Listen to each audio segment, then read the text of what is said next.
I stood in that funeral home, dressed in black from head to toe, my hands shaking as I signed the check. $12,000. That's what it cost to bury the man I'd loved for 30 years. The man who promised me forever. The man whose last words to me were, "Baby, I'll be home for dinner." He never made it home. If you're watching this, please hit that like button and subscribe to my channel. Tell me in the comments where you're listening from. I want to know how far my story travels, because what happened to me could happen to any woman out there who thinks she knows her husband. My name is Dorothy, and I'm 62 years old. I've lived in Atlanta, Georgia my whole life, raised in a small house on the west side where Mama taught me to make the best peach cobbler you ever tasted. I met Marcus when I was 32, working as a nurse at Grady Hospital. He was 40, handsome as the devil himself, with salt and pepper hair even back then, and a smile that could light up a room. He worked construction, had his own small company, built houses all over the metro area. "Dorothy," he said the first time we met, "I'm going to marry you." I laughed. "You don't even know me." "I know enough," he said. "I know you got kind eyes and a good heart. That's all a man needs to know." We got married 6 months later at Ebenezer Baptist Church. Mama cried through the whole ceremony. "Baby," she whispered to me, "you hold on to that man. He's a good one." And I believed he was. For 30 years, I believed it with everything in me. We never had children. It just didn't happen for us, though we tried for years. Marcus said it didn't matter, that I was enough for him. We built a life together. I worked my shifts at the hospital, 12-hour days on my feet, taking care of sick folks who needed me. Marcus built his business, working from sunrise to sunset, coming home smelling like sawdust and sweat. On Sundays, we'd go to church together, sitting in the same pew every week, his hand holding mine during the sermon. We bought a little house in Cascade Heights. Nothing fancy, but it was ours. I planted roses in the front yard, red ones that bloomed every spring. Marcus built me a screened-in porch where I could sit in the evenings, watching the sunset, drinking sweet tea. Those were good years. Simple years. Or so I thought. The day Marcus died, I was at work. It was a Tuesday morning, early March, and the dogwoods were just starting to bloom. I remember because I'd pointed them out to him that morning as he left for a job site in Marietta. "Look, baby, spring's coming." He kissed my forehead. "I'll pick up some fried chicken on the way home. We'll eat on the porch." Those were his last words to me. "We'll eat on the porch." I was checking vitals on a patient when my phone rang, an unknown number. I almost didn't answer, but something told me to pick up. A woman's voice, professional and distant. "Is this Dorothy Jenkins, wife of Marcus Jenkins?" My heart dropped. You know that feeling, don't you? When the whole world shifts and you just know that everything's about to change. "Yes," I whispered. "This is Dorothy." "Ma'am, I'm calling from Northside Hospital. Your husband was brought in by ambulance about an hour ago. He collapsed at a construction site." "I'm so sorry, ma'am, but he didn't make it. Massive heart attack. The doctors did everything they could." The phone fell from my hand. I heard it clatter on the floor, heard that woman's voice still talking, but I couldn't understand the words anymore. My supervisor, Linda, caught me before I fell. "Dorothy, baby, what's wrong?" I couldn't speak, couldn't breathe. Marcus was gone. Just like that. No warning, no goodbye, just gone. The next few days were a blur. Church ladies brought food I couldn't eat. My coworkers sent flowers that filled the living room with a smell that made me nauseous. I had to make arrangements, pick out a casket, choose a burial plot, decide on a program for the service. Every decision felt like a knife cutting through me. And the cost? Lord, the cost of dying is something nobody prepares you for. The funeral home director, a thin man with soft hands and a soft voice, laid it all out. The bronze casket is $12,000. The plot at Westview Cemetery is another $5,000. Then there's the hearse, the flowers, the programs, the obituary in the Atlanta Journal-Constitution. I sat there adding it up in my head. Close to $20,000. We had some savings, money Marcus and I had put away over the years. It would wipe out most of it, but Marcus deserved a proper homegoing. He deserved to be buried with dignity. I signed the checks. Every single one. The funeral was on a Saturday. The church was packed. Marcus knew everybody, and everybody knew Marcus. Men from his construction crew all dressed in their Sunday best, acting as pallbearers. Women from the neighborhood, dabbing their eyes with tissue. The choir sang, "Precious Lord, take my hand," and I thought I'd die right there in that pew. But here's where it gets strange. Here's where my whole world started to crack. There was a woman at the funeral I didn't recognize. She sat in the back, wearing a black dress and a hat with a veil that covered most of her face. She was younger than me, maybe in her 40s, light-skinned with long straightened hair. She cried through the entire service, her shoulders shaking, her sobs so loud that people turned to look. After the burial, after we'd lowered Marcus into that red Georgia clay, after everyone had thrown their handful of dirt on the casket, I saw her again. She was standing by a black Nissan watching me. When our eyes met, she quickly got in the car and drove away. "Who was that?" I asked Linda, who'd been by my side all day. "I don't know, honey. Maybe someone from Marcus's work." But something about the way that woman looked at me, something about the way she cried, it didn't sit right. It was too personal, too painful, like she'd lost something that belonged to her. The next day, Sunday, I couldn't go to church. I stayed home in my bathrobe, sitting on that screened-in porch Marcus built, staring at nothing. The ladies from the church had cleaned out most of the food, but there was still casserole dishes in the refrigerator I needed to return. I couldn't bring myself to care. Marcus's lawyer called that afternoon, Mr. Peterson, an older black man who'd known Marcus for years. "Dorothy, I'm so sorry for your loss. When you're ready, we need to go over Marcus's will. There are some things we need to discuss."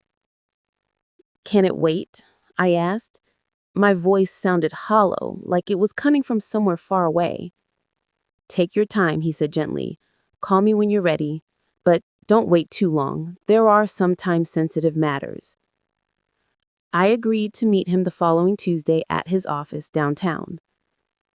Tuesday morning, I put on my black dress again, the same one I'd worn to the funeral.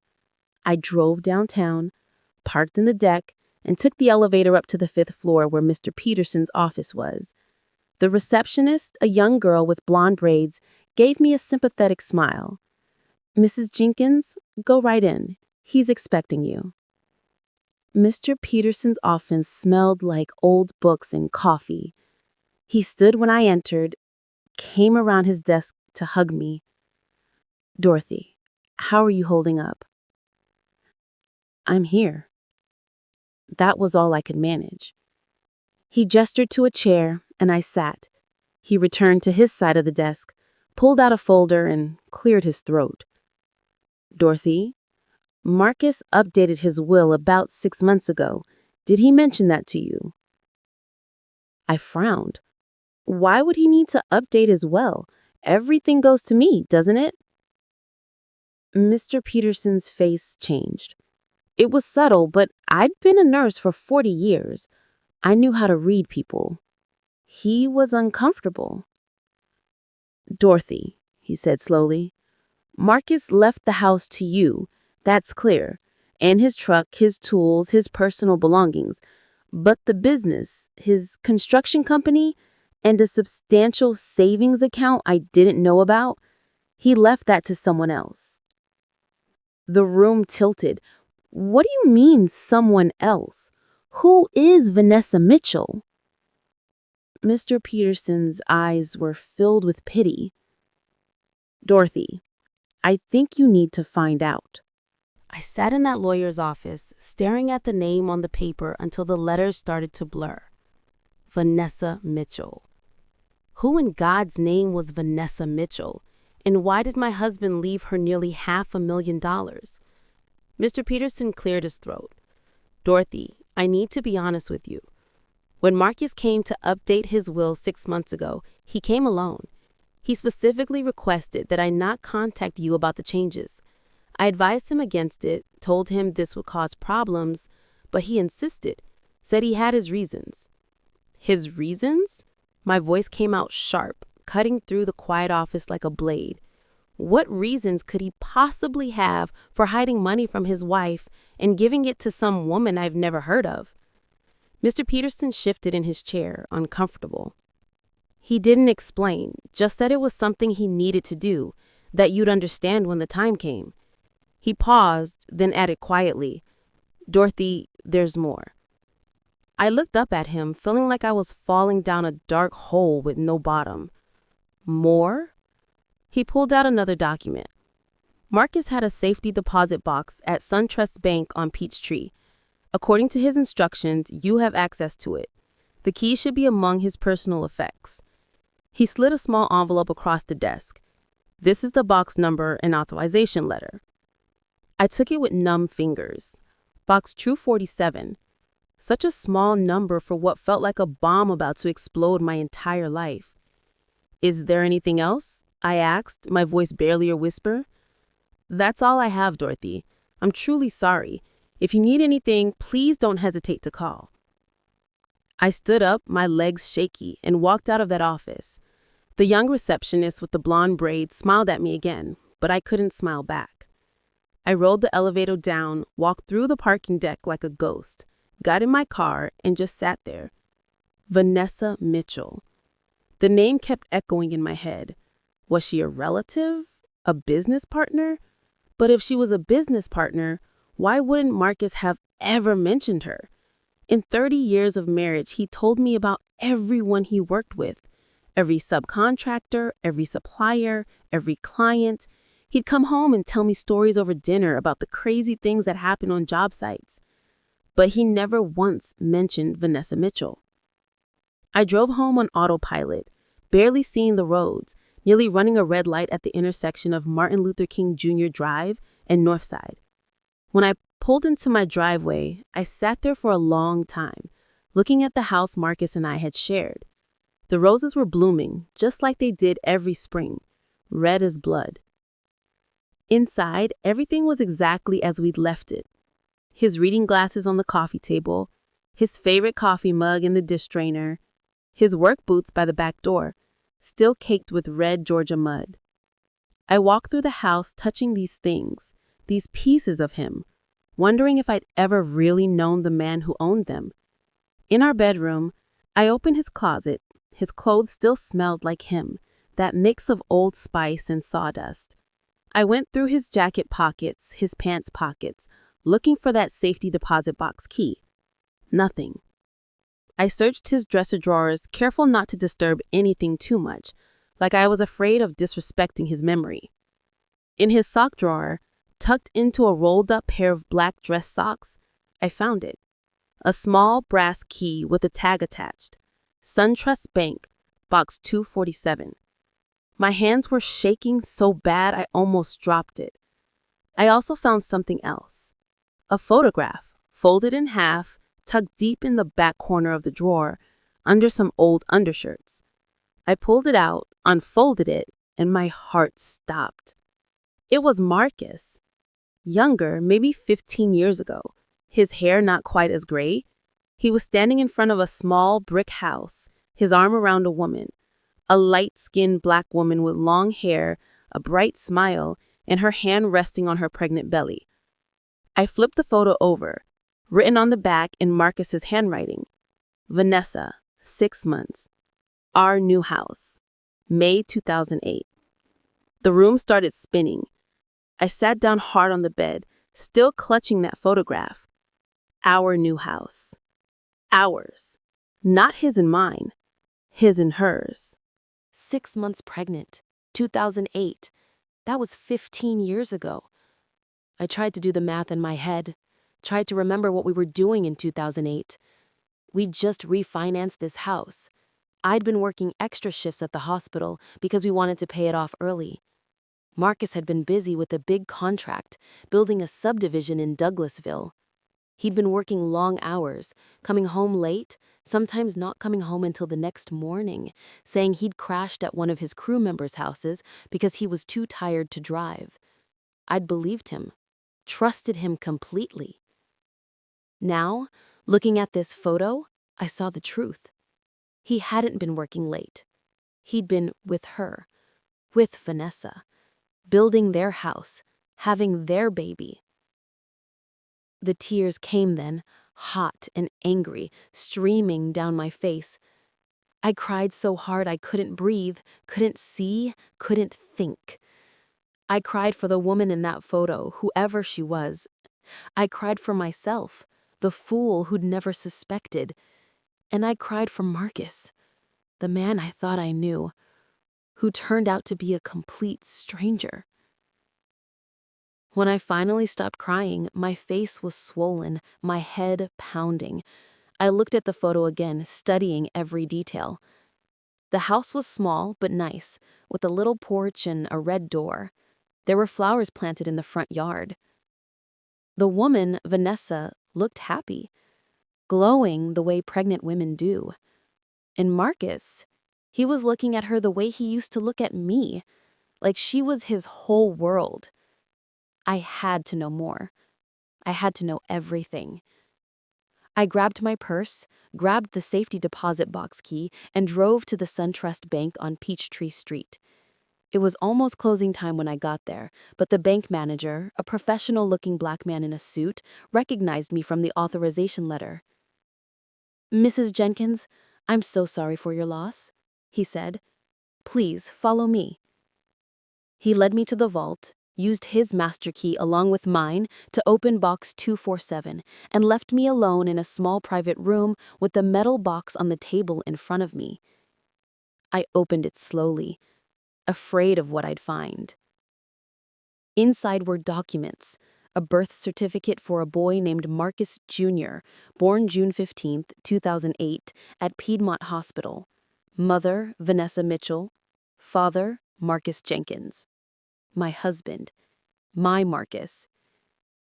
There were school photos, a little boy with Marcus's eyes and smile growing up year by year. Kindergarten, first grade, second grade, all the way up to what looked like a recent 9th grade photo. He was 14 now, a teenager, Marcus's son.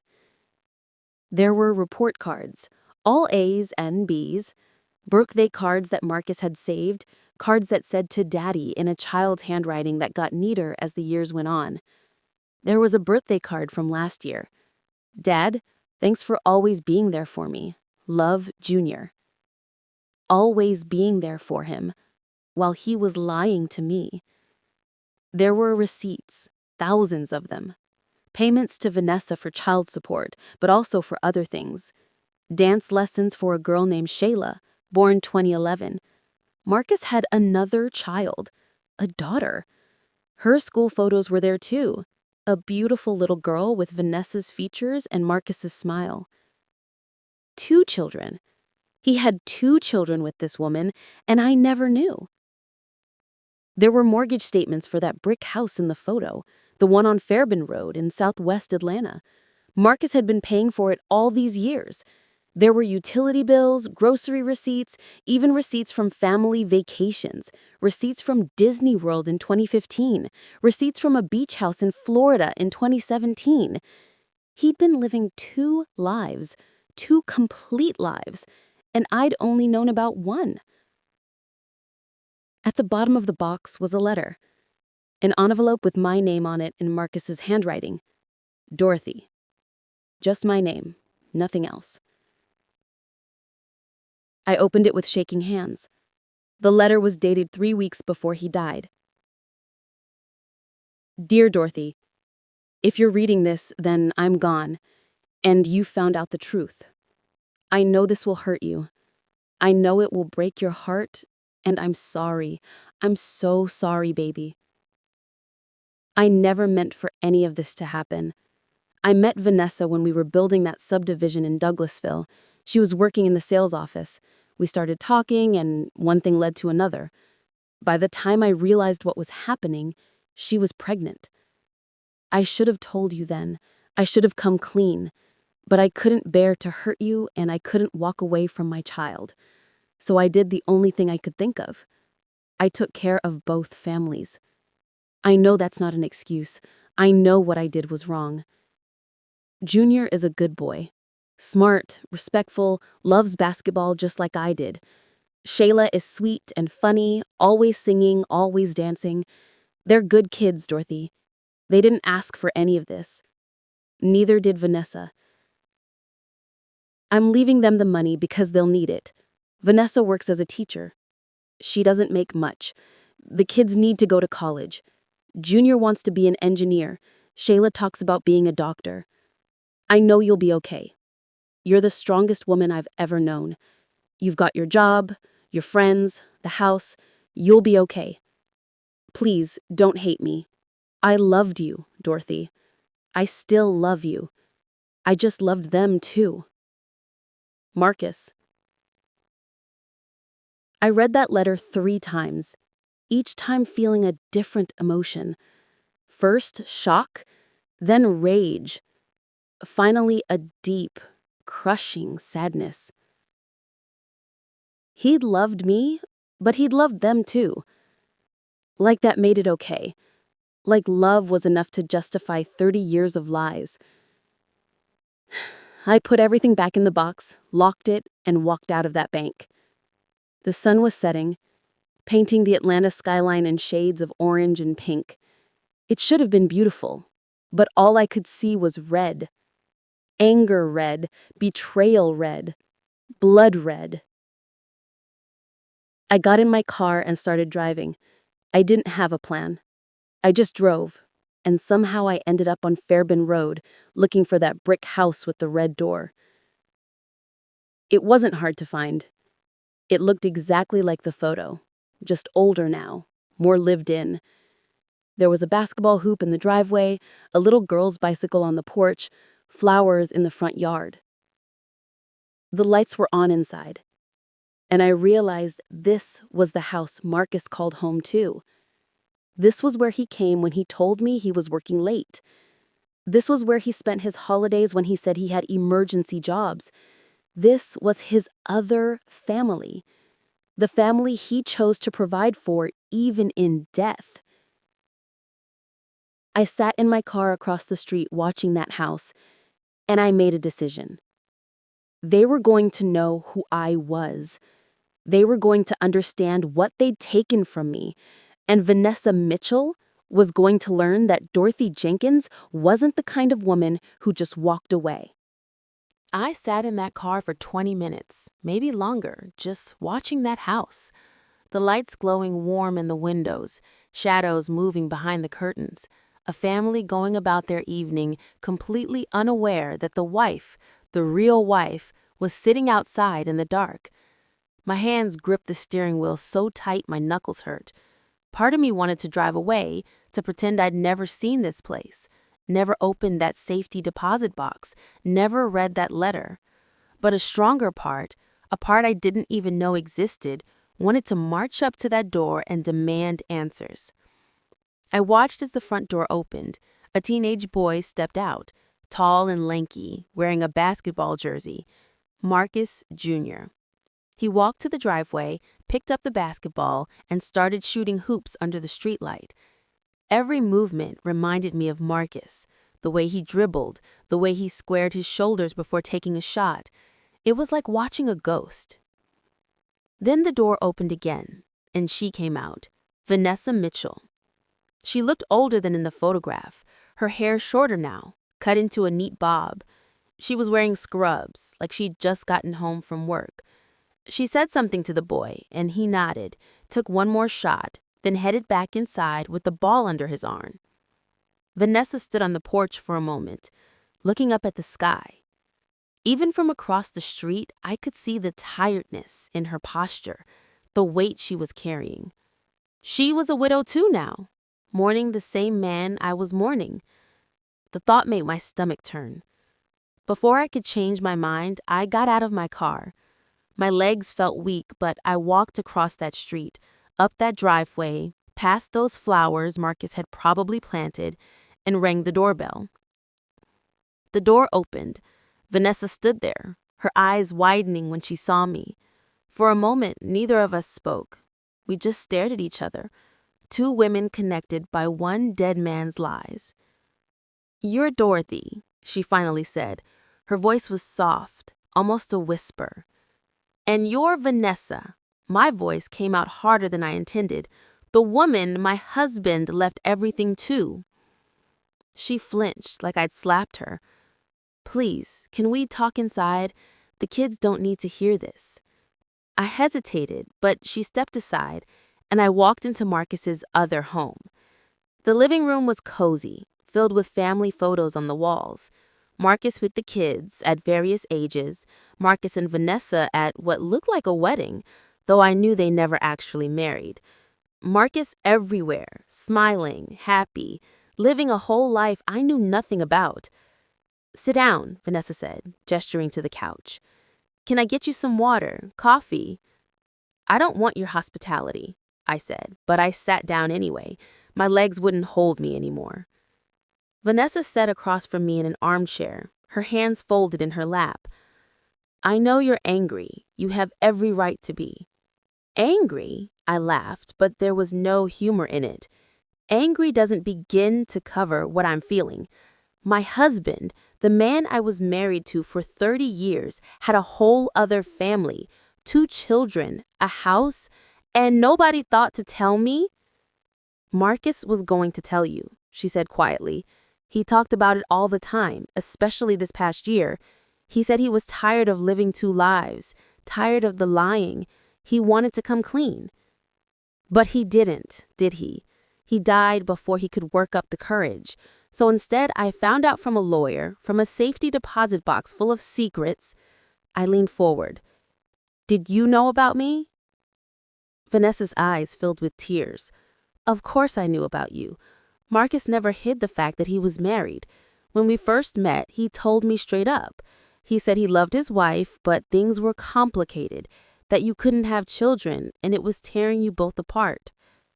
I felt like she'd punched me in the chest. "He said that?" "He said you tried for years, that it caused distance between you. He said you threw yourself into your work, and he threw himself into his. That's when we started spending time together." She wiped her eyes.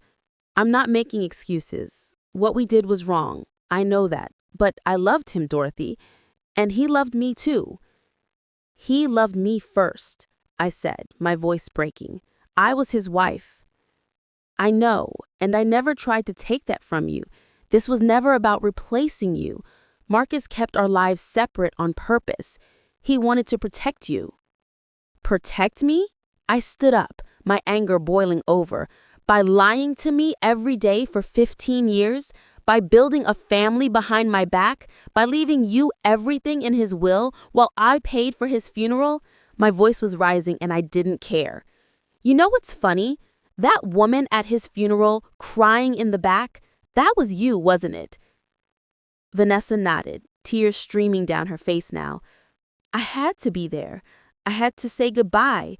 But I couldn't sit with family because I wasn't family, not officially. The kids wanted to come, but I told them no. Marcus always kept them away from anything that involved you. He didn't want them to accidentally run into you, didn't want to risk you finding out." "Well, I found out anyway. And now I'm here, standing in the house my husband paid for, looking at pictures of children I never knew existed, talking to a woman who shared my husband's bed." I picked up a framed photo from the side table, Marcus and Vanessa and the kids at the beach, all of them laughing. He took you to Florida? 2017. I remember that week. He told me he had a big job in Tallahassee, that he'd be gone for 10 days. I worked double shifts to keep busy while he was gone. Turns out, he was playing in the sand with his other family. Dorothy, I'm sorry. I really am. Sorry doesn't give me back 30 years of my life. Sorry doesn't erase the lies. I put the photo down and looked at her. Tell me something. Did he sleep with both of us? Did he come from your bed to mine? Vanessa looked down at her hands. Not in the later years. Marcus and I, we stopped being intimate about 5 years ago. We still loved each other, but it became more about the kids, about family. He said things with you had been, well, distant for a long time. Distant because he was never home, my voice cracked. He was always working, always tired, always had somewhere else to be. I thought he was building his business. Turns out, he was building a whole other life. A door opened down the hallway. Mom?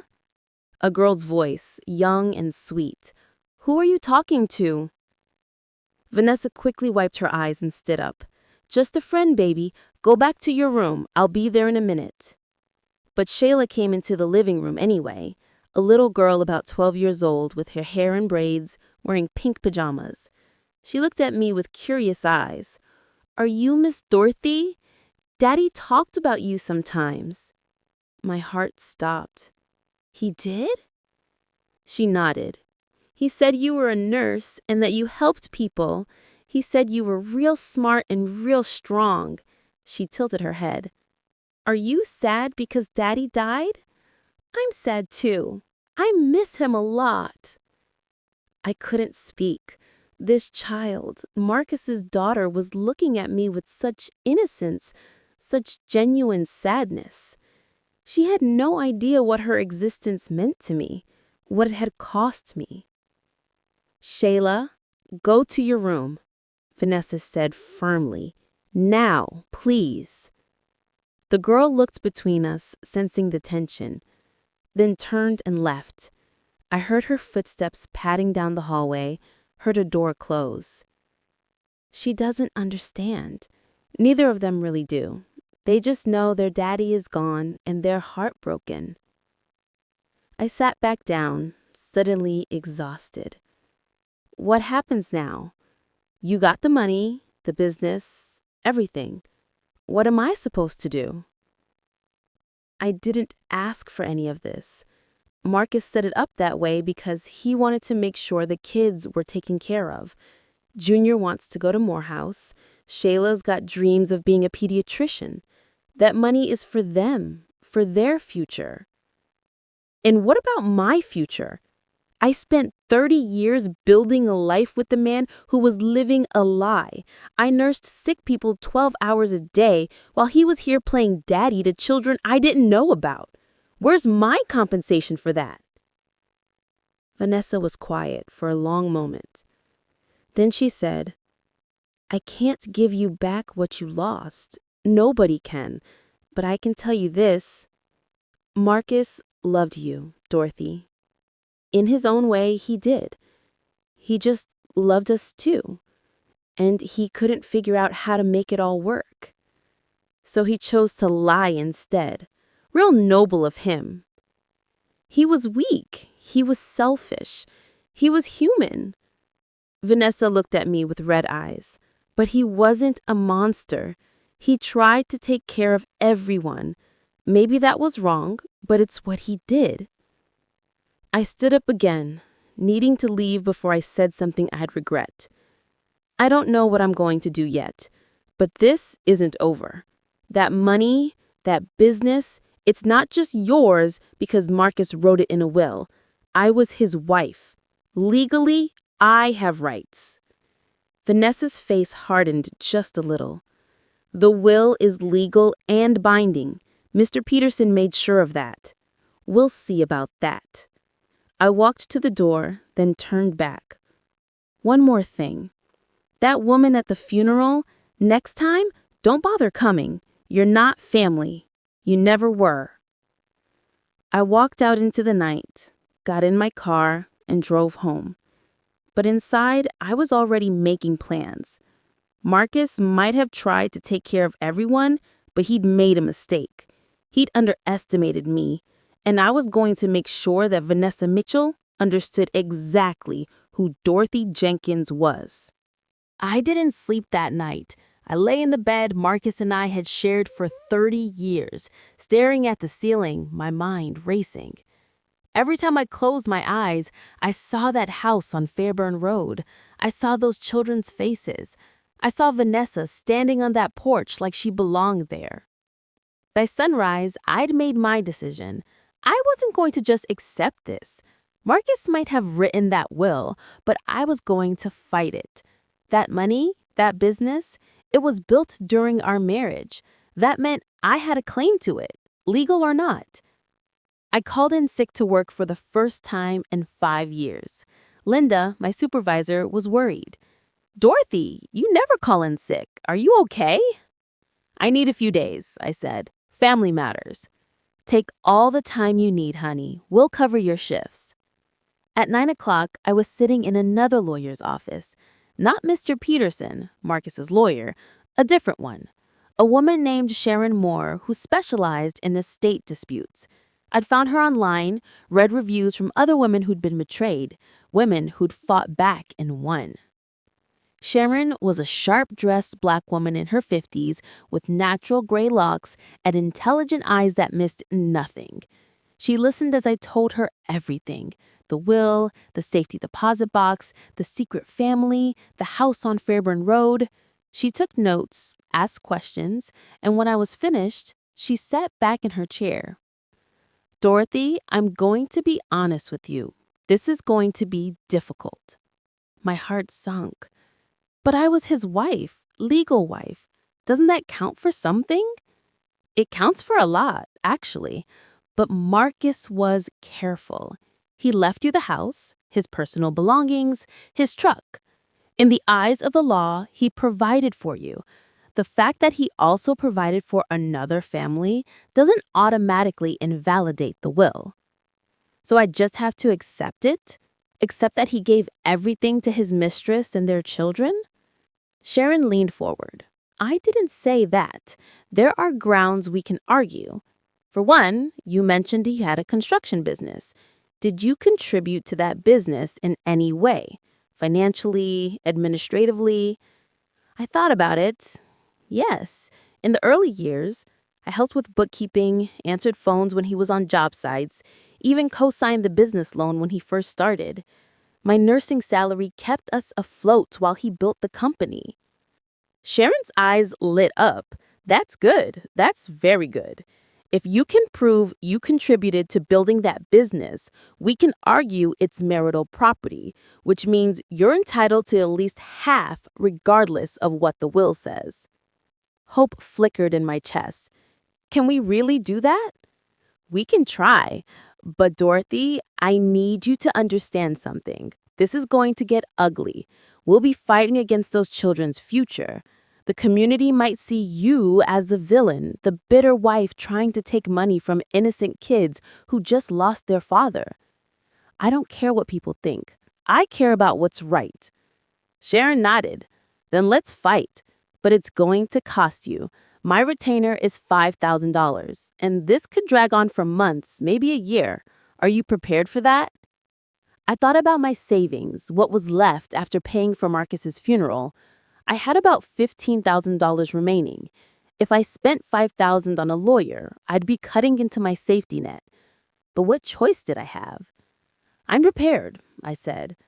We spent the next 2 hours going over documents.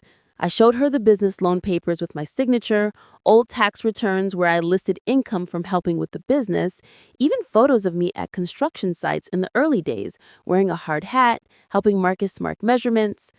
"This is strong evidence," Sharon said. "We'll file a petition to contest the will based on your contribution to marital assets.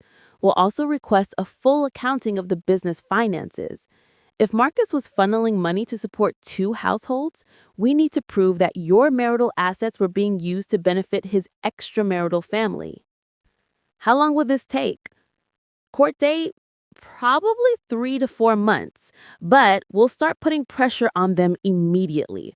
Once Vanessa Mitchell gets served with papers, she'll understand this isn't going away quietly. I left Sharon's office feeling something I hadn't felt since Marcus died. Power, control. Like maybe I wasn't just a victim in this story. 2 weeks later, Vanessa was served. Sharon called me the same day.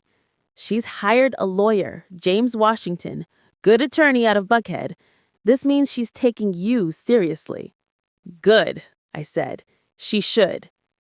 But things got complicated fast. Vanessa's lawyer filed a motion claiming that I was harassing her client, that I'd shown up at her home uninvited, that I'd upset her children. They were painting me as the aggressor, the angry ex-wife who couldn't let go. Sharon wasn't worried. That's just strategy. They're trying to make you look unstable.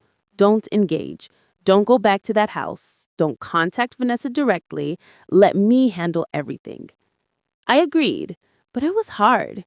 Every day I thought about that house, those kids, the life Marcus had built without me. I wanted to drive over there and scream at Vanessa, make her understand what she'd stolen from me.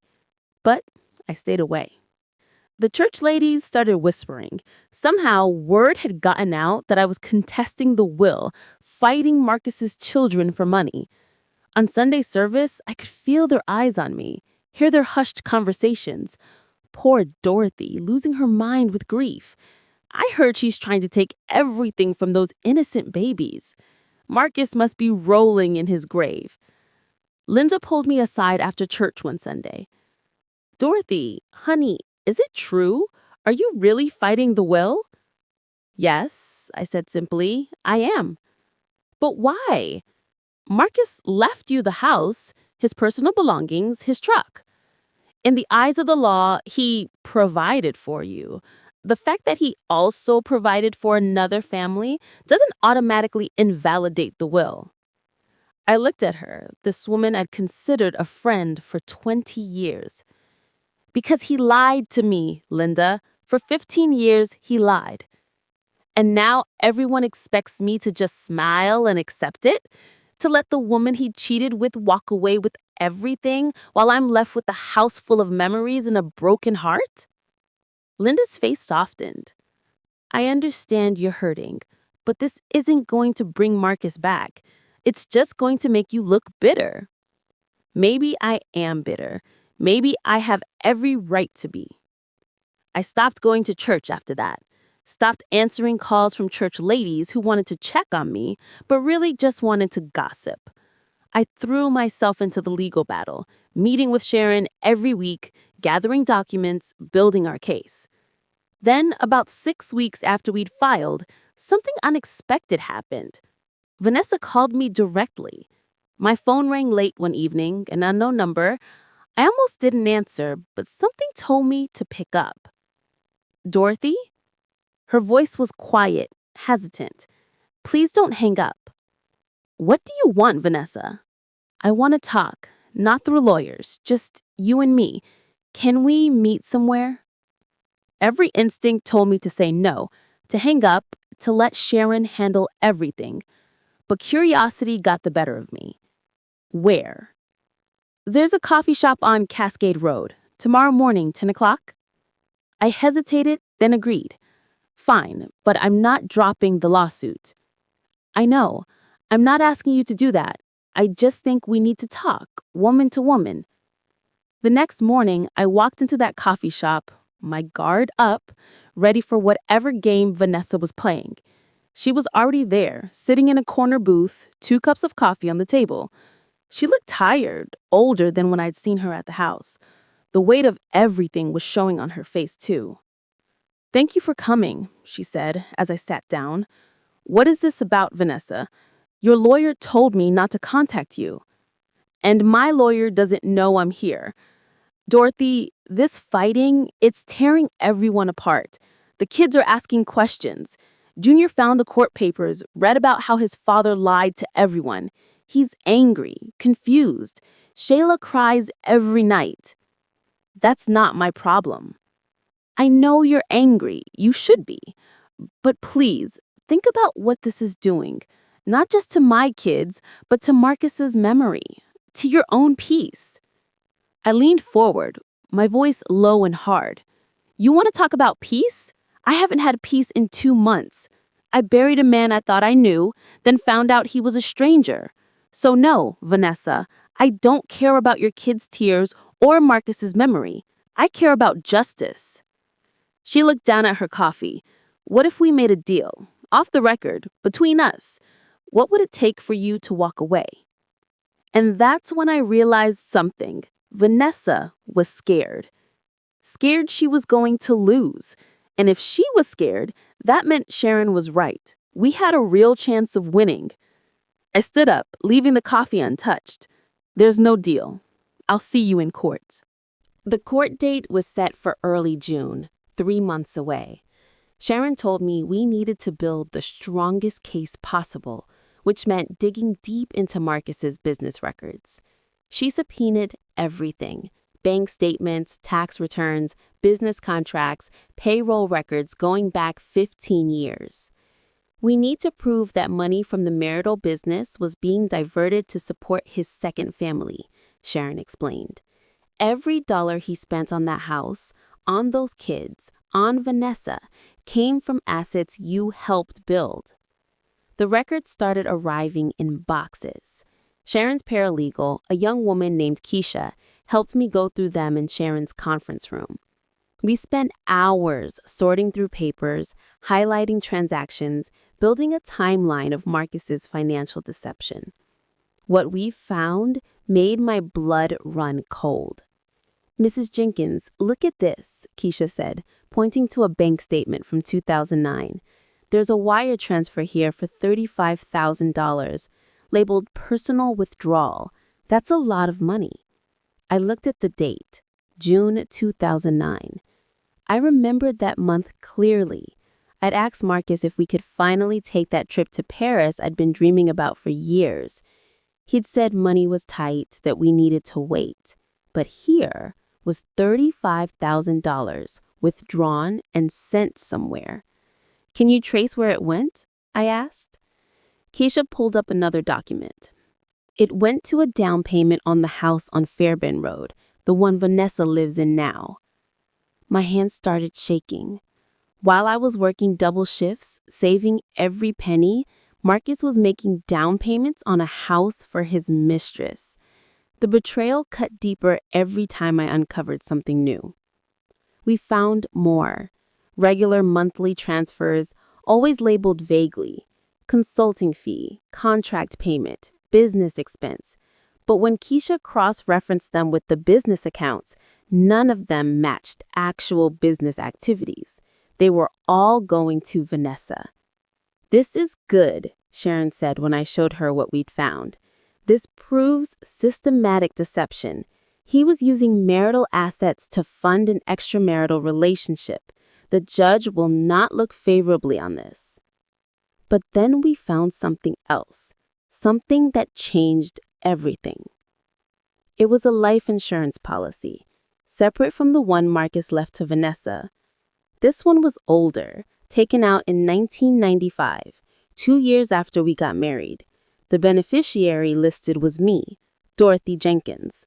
The payout was $100,000. Did you know about this? Sharon asked. I shook my head.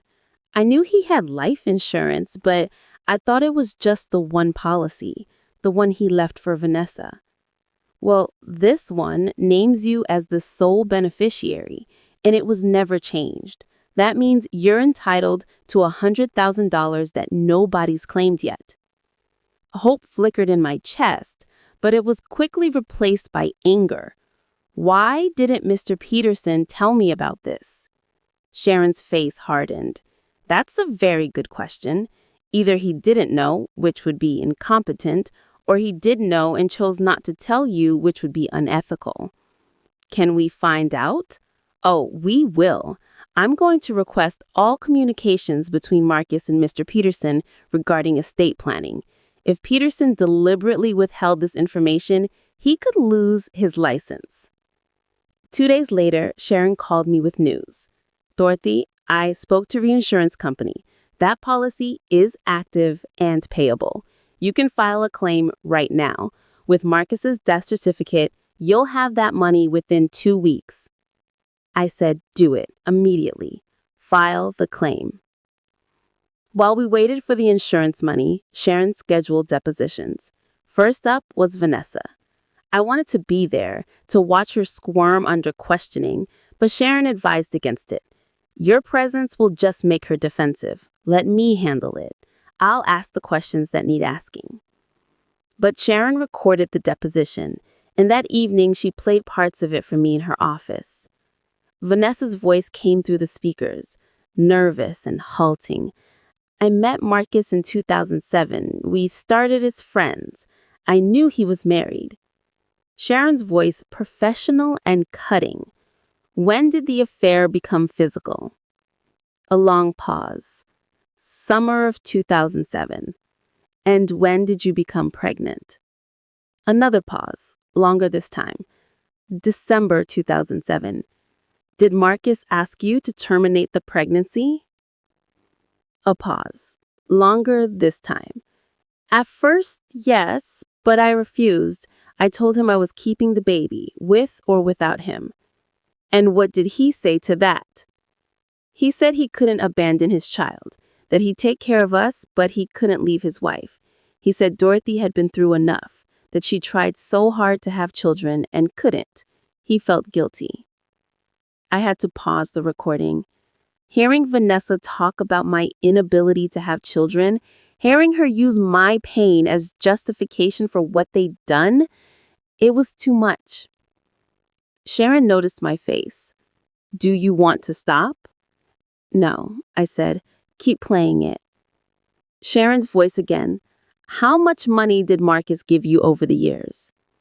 I don't know exactly. He paid the mortgage on the house. He gave me money for the kids, for bills, for everything they needed.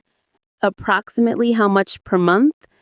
Maybe $3,000, sometimes more if something came up like school fees or medical bills. I did the math in my head. $3,000 a month for 15 years. That was over $500,000. $500,000 of marital assets, money I'd helped earn, going to support his other family. Sharon continued, did Marcus ever discuss leaving his wife for you? Sometimes in the early years, but I never asked him to. I knew what this was. I made my peace with it. So you were content being the other woman? Vanessa's voice turned sharp. I was content being the mother of his children. That's all that mattered to me. The deposition went on for another hour, but I'd heard enough. Vanessa had admitted everything. The affair, the money, the lies.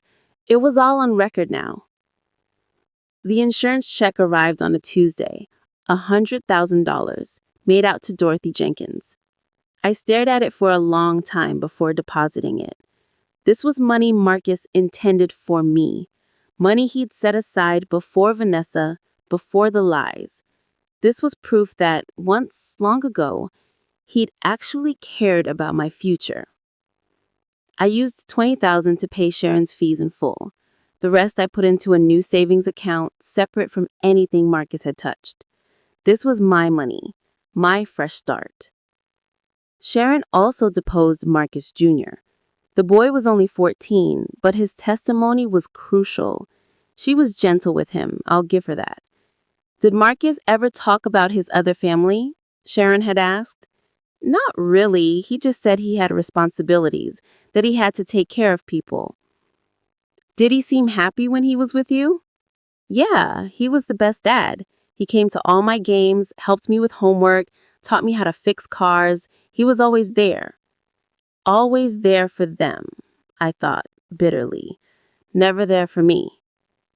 But then Junior said something that caught Sharon's attention. He kept a notebook, a black notebook where he wrote everything down.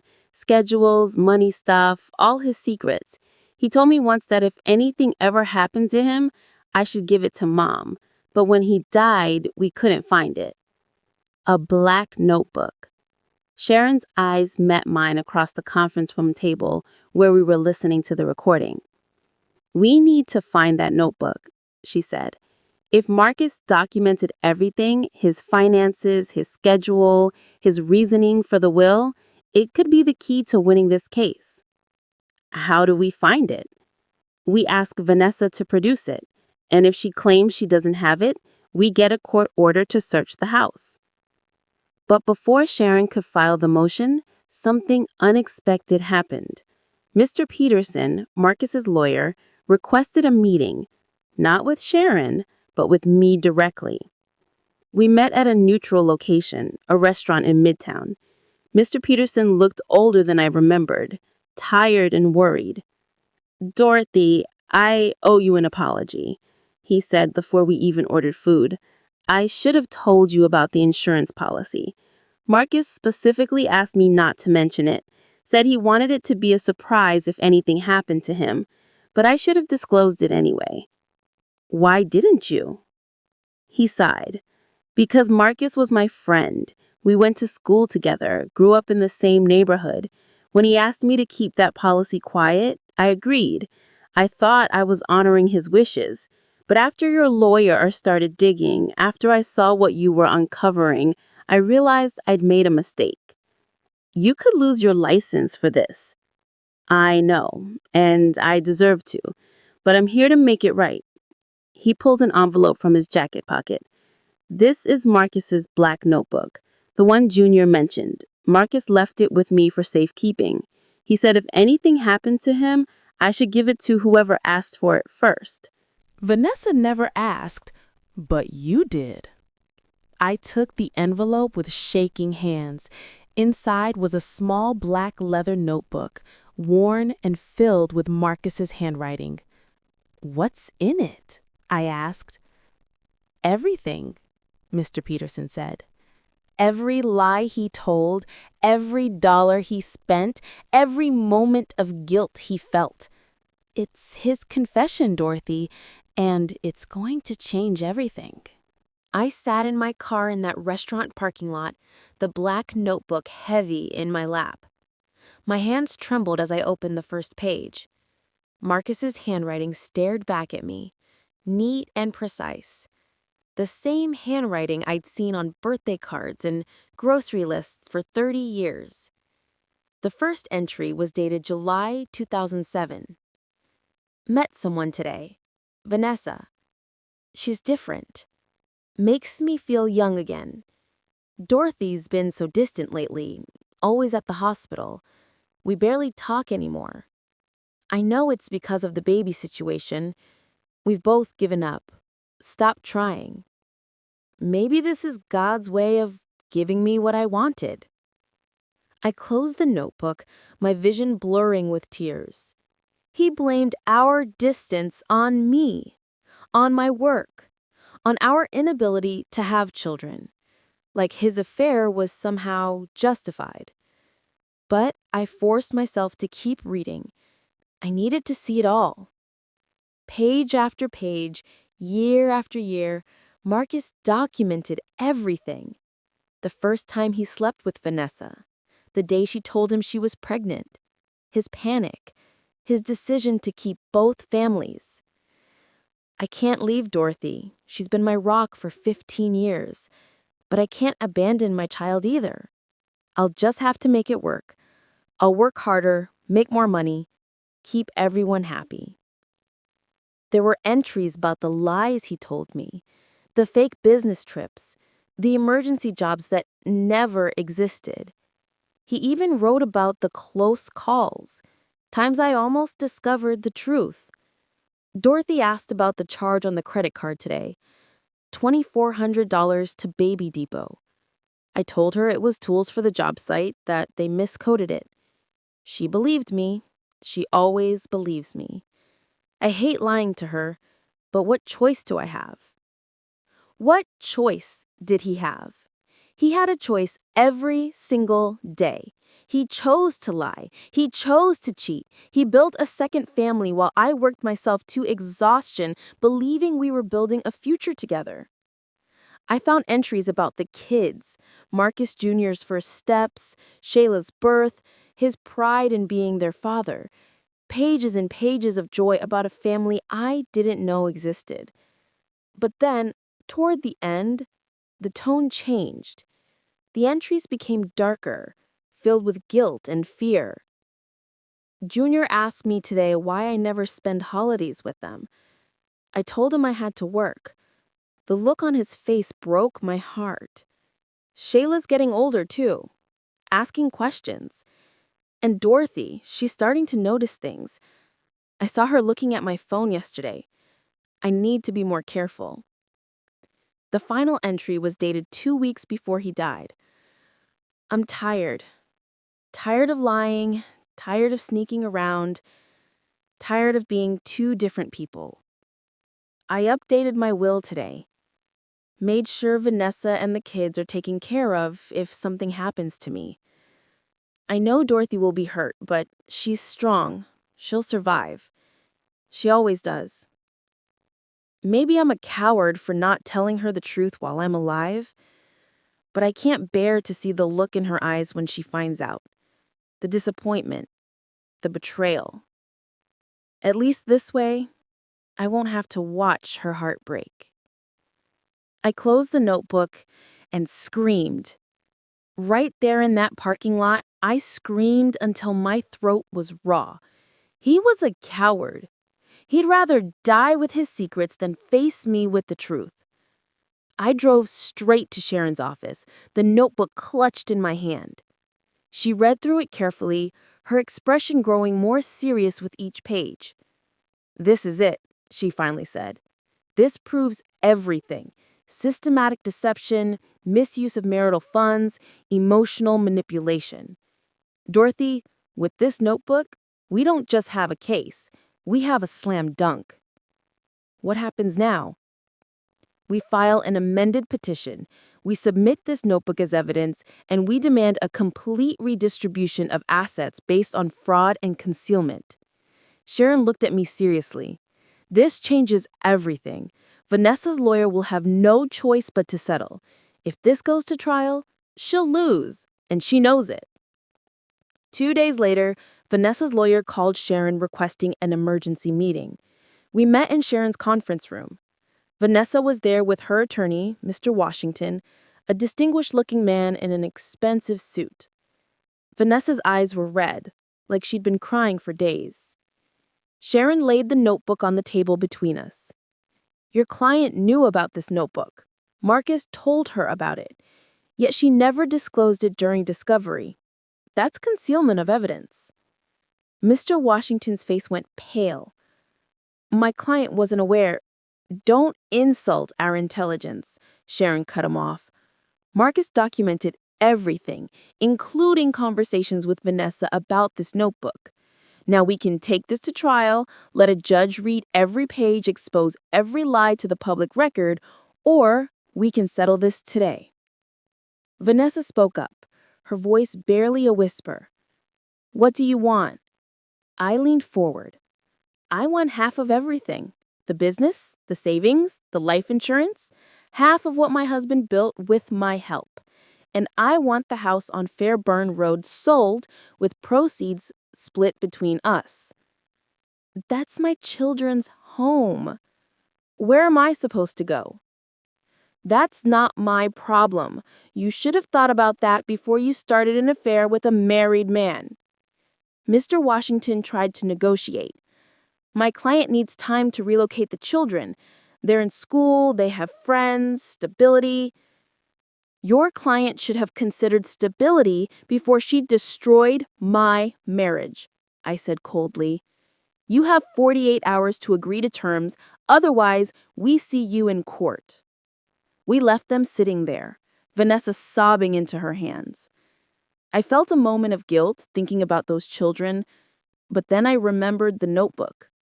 I remembered every lie, every stolen dollar, every year of my life wasted on a man who was living a double life. That night, I couldn't sleep again. I kept thinking about Shayla's face, about Junior's confusion. They were innocent in all this. But so was I. Why should I be the one to sacrifice? Why should I be the one to walk away with nothing while they got everything? The next morning, Vanessa called directly again. Against my better judgment, I answered. Dorothy, please, don't do this to my kids. They've already lost their father. Don't take their home, too. You took my whole life, Vanessa. My marriage, my trust, my future. And you want me to feel sorry for you? I know you're angry, but this won't make you feel better. Revenge won't bring Marcus back or change what happened. You're right, but justice might help me sleep at night. You have 48 hours. I hung up. 36 hours later, Mr. Washington called Sharon. They were ready to settle. The settlement meeting was held on a gray Thursday morning in Sharon's conference room. Rain streaked the windows, and the sky matched my mood, heavy and uncertain. Vanessa sat across from me, her lawyer beside her, both looking defeated. Sharon laid out the terms we'd negotiated over the past week. Vanessa would keep the house on Fairburn Road, but she'd buy out my half of its equity, $120,000, to be paid within 6 months.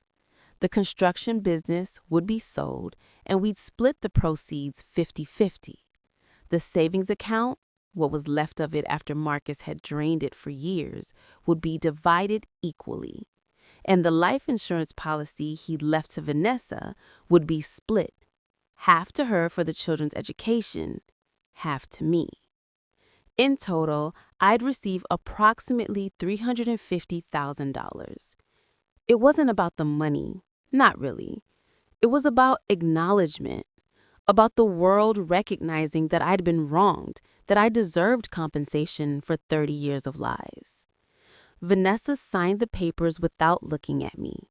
Her hand shook as she wrote her name, and I saw tears drop onto the document, smudging the ink slightly. "Is there anything else?" Mr. Washington asked, eager to leave. "One more thing," I said. Everyone looked at me. "I want the black notebook, the original. It belongs to me now." Sharon slid it across the table. I picked it up and held it against my chest. This notebook was proof. Proof that I wasn't crazy, wasn't imagining things, wasn't the bitter ex-wife everyone thought I was. This was evidence of my truth. Vanessa finally looked at me. "I hope this makes you happy, Dorothy. I hope it gives you peace." "It's not about happiness," I said quietly. "It's about justice. Something you wouldn't understand." They left, and I sat there with Sharon, the signed settlement papers in front of us. "You did it," Sharon said, smiling. "You fought back, and you won." But I didn't feel like I'd won. I felt empty, exhausted, like I'd been in a war and survived, but at what cost? Over the next few months, the money came through in installments. I paid off the mortgage on my house completely. I bought a new car, something I'd wanted for years, but Marcus always said we couldn't afford. I donated $10,000 to the hospital's nursing scholarship fund in my own name, not his. And I started therapy. A Black woman therapist named Dr. Williams, who specialized in betrayal and grief.